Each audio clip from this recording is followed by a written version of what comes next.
Blazers go 2-1 on their recent 3-game road trip. For more on this one, we are now joined by Trailblazers assistant coach Dale Osbourne. And Dale, team goes 2-1 on this 3-game road trip. You get some great games from Dame and CJ. You close out well in the fourth quarter. Your general thoughts now that you guys are back home?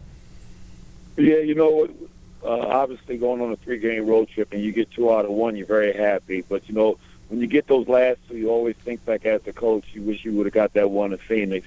But we'll take 2 out of 3 anytime. And I think when you look at both scenarios that we won the game, our defense really played a big factor in winning those last 2 games. And we got to continue to keep that up. You mentioned the defense in those last 2 victories. It seemed like especially in the fourth quarter, you guys were really able to tighten things up. Were there any adjustments that you guys made in game, whether it was at halftime or in between that third and fourth quarter break, that seemed to work really well for you? You know, Jordan, it's just always an emphasis in practice and shoot-arounds and team meetings and coaching staff. You know, we know it's a process. You know we still have a fairly young team. You know we got some new guys who are trying to adapt to our system defensively. So as a coaching staff, we just want to continue to encourage them and let them know it doesn't happen overnight. It's a process. We got to continue to be patient and continue to work hard at it. And we know sooner or later it's going to happen. In the last 2 games, it was really a good defensive effort for our guys. When we were preparing for the game against Memphis, we saw a stat. The Blazers are #1 in the league in contested shots. Was that a point of emphasis this season? Is that something you guys have noticed in your film study?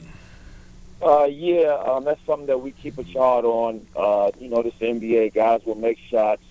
We just want to make sure guys are making contested twos, and that's something that we emphasize every day on a daily basis about us contesting twos. We don't want guys necessarily to get to the paint. We don't want guys having open threes. If guys are going to try to score, we want guys trying to score, shooting contested 2-point shots.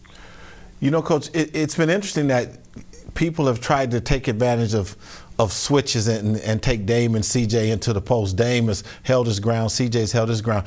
It appears as though teams are starting to break their offensive rhythm, I don't want to say out of desperation, but to try to force the action, and your defense has held the fort down.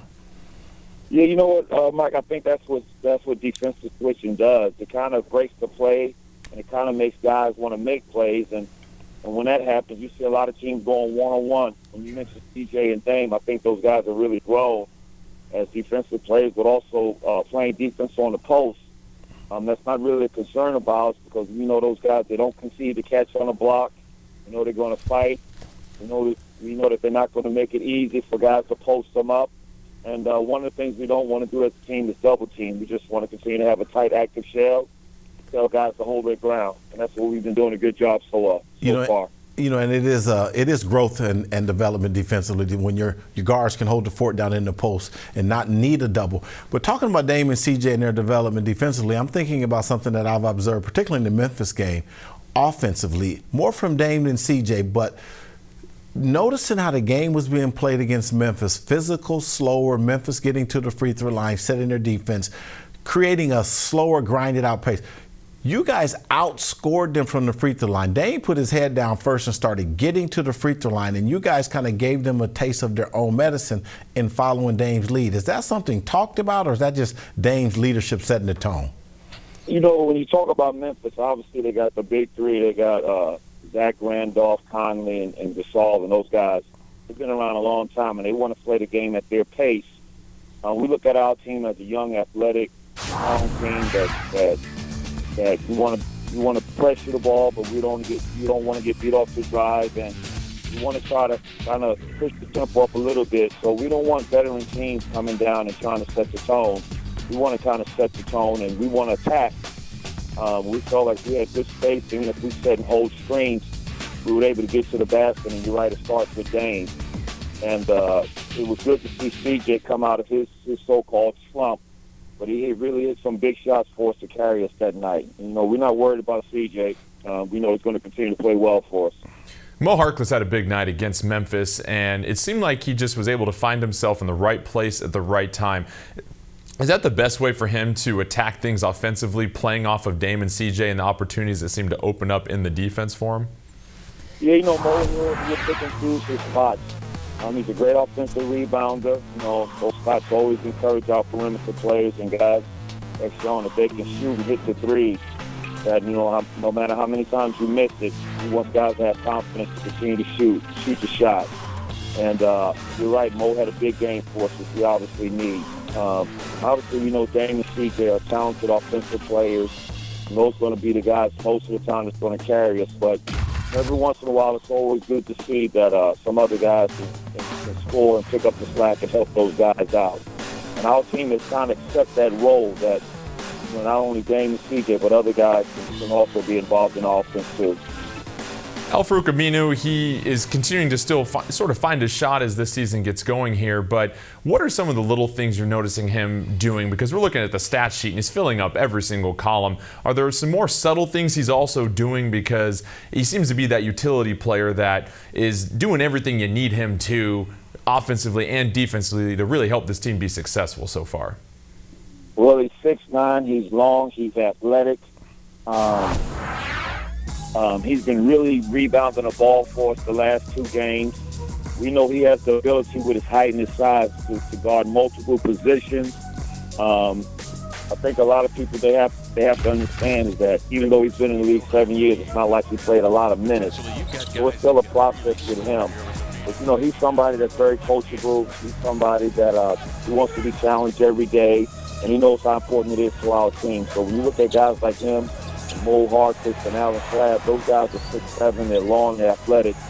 And we talked about switching early, and those guys have a big part in that because they can do it because of their size and their ability to guard multiple positions. And I want to elaborate on that a little bit more. When you've got Mo and Chief out there, how valuable is it to have 2 players that can interchange, they can switch on screens, and they're so athletic to where they can come on the weak side and help challenge a lot of shots in the key if the defense does break down? Guarding the pick and roll, that's one of the biggest things in basketball is guarding the pick and roll and guarding one-on-one. And when you got guys, again, that can guard multiple positions, I think that just helps your defense just be more simple when you can put Mo Harkless on the point guard and know if the big guy's coming in to set the screen, Mo can guard the big guy on the block. He can front the big guy on the block. So that's a big part of what we're trying to do. And, obviously we played defense the last 2 games well. And as I said before, it's the process. We want to continue to encourage our guys to get better defensively. Because we preach about that every day. And some days we struggle with it, and some games we struggle with it. But Coach Scott said from day one we want to continue to talk about defense. Well, it certainly is showing that the team is connected on the defensive end and trusting one another. I want to kind of go back to offense, and particularly thinking about Dame and CJ. Watching them have as much room to operate as they have enjoyed. Now, I know some of it is execution, but some of it is in this early season, teams have not committed to either doubling or getting them to play in a crowd. Now, is that by design because it's early in the season, or are Dame and CJ doing something that is subtle that I don't notice, but they're in one-on-one situations a lot, and they're winning? Yeah, I think, obviously Dame, he's been a great player since he's been here, and CJ obviously is going to be a great player. He continues to grow. But I think as far as Dame is concerned, he's seen so many teams throw different defenses at him that he's kind of used to. And also I think what a lot of people forget is that he's 100% healthy so far this year. Last few years he's been bothered with some foot problems, but when you really watch him, guys, his first step is explosive. He gets to the basket. He's been finishing, and I just think one of the things why he's having such a successful season because he's 100% healthy. The same thing with CJ. Everybody knows he's talented. He can really score the basketball, and he's seen a little bit of what Dame is seeing. But both of those guys, they continue to work hard. They know that most of the time the defense is going to be geared to stop them, and that's what Coach Stotts preaches, that those 2 guys have to trust their teammates. And you also can't forget about the screens that Ed Davis and Mason Plumlee, those guys sprint up there and they set screens, and people don't see or hear this, but in the huddles, Damian would look at Ed and say, thanks for that screen, and CJ will look at Mason and say, great screen. So those guys understand that it's a team thing, that those guys help them get open. He's Coach Dale Osbourne. Coach, thank you so much for joining us. Good luck tomorrow night against Phoenix. Thanks for having me, guys.